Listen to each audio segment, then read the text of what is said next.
This is Cumberland Rover. My name is Nick, and you are listening to Crik Talk, which is what I've decided to call this Wednesday vlog. I can't call it Crik Talk because that's some other thing to do with television, so I just have to make it hillbilly and call it Crik Talk.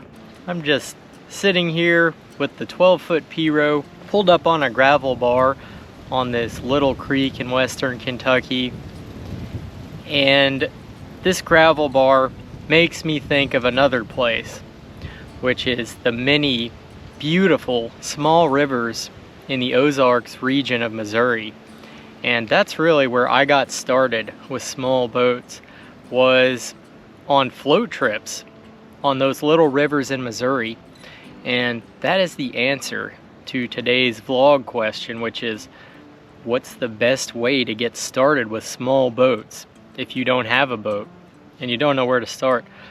I'd say probably find the right river and rent a canoe or a kayak, especially maybe with a group of people, and just go on a float trip for a day down a river.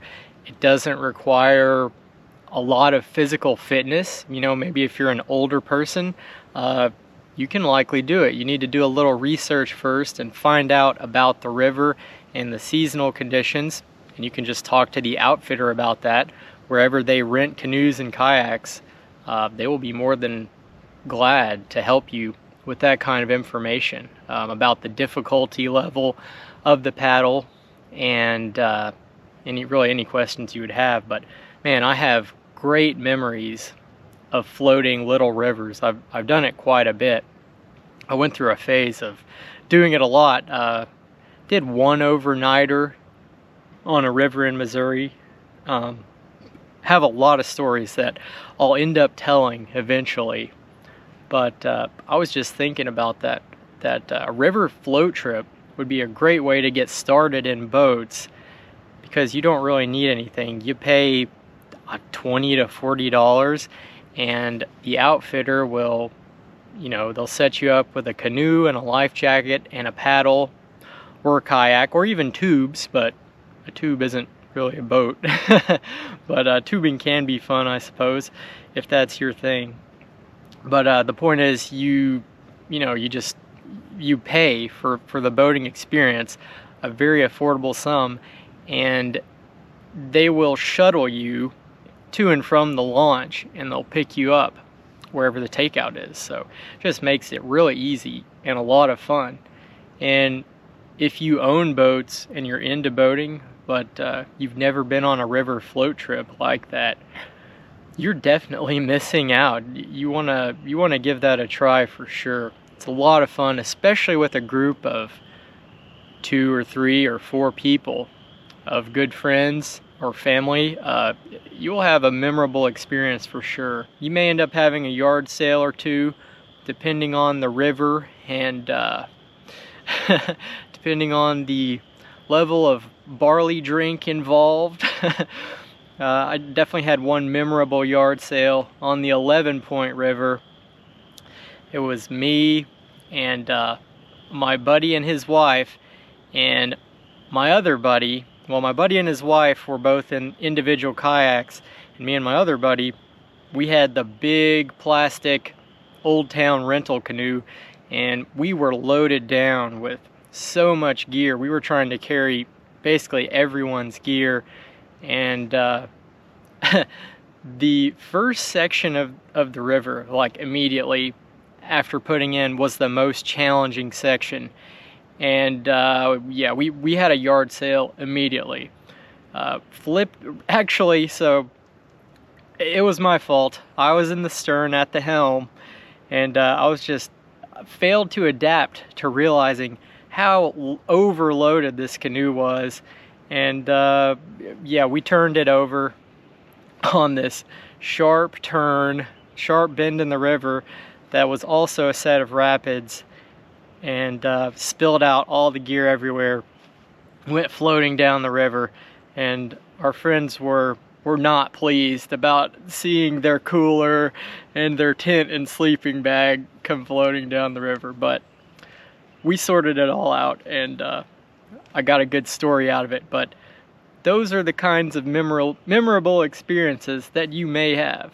And if you're careful, you can keep the boat upright. You're not necessarily gonna flip if that's a concern, but it's it's a certain kind of experience that's worth having. And floating down a river is almost the quintessential American experience, you could say. That is sort of an inherent part of this nation, is floating down a river. And just about anywhere in the country, you can find a nice little river to paddle or to float.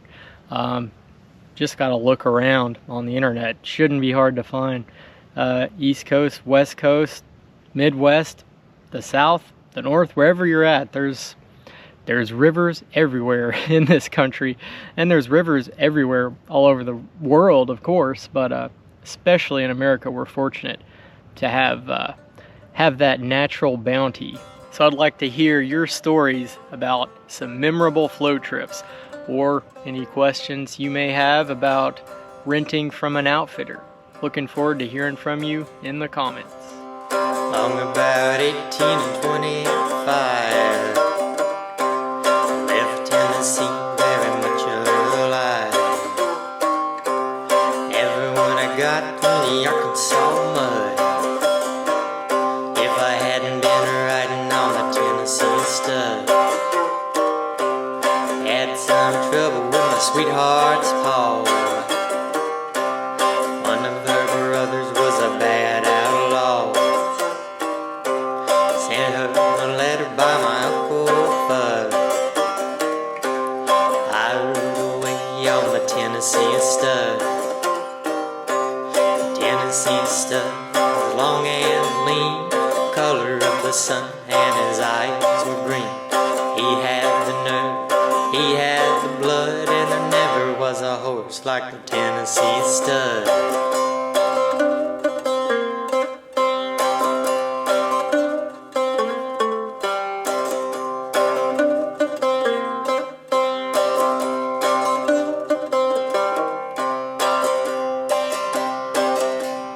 One day riding through a beautiful land, ran smack into an Indian band. Jumped their nags with a hoop and a yell. I took off like a bad outlaw. Circled their camp for a time or two, just to show 'em what a Tennessee horse can do. No, them boys couldn't get my blood, 'cause I was riding on the Tennessee stud. Tennessee stud, long and lean, color of the sun, and his eyes were green. He had the nerve, he had the blood, and there never was a horse like the Tennessee stud.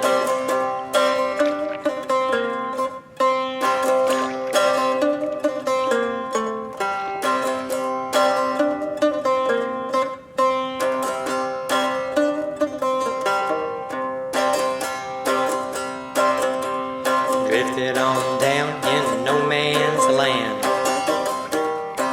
across that river called the Rio Grande. Raced my horse with a Spaniard's bow, till I got me a skin full of silver and gold.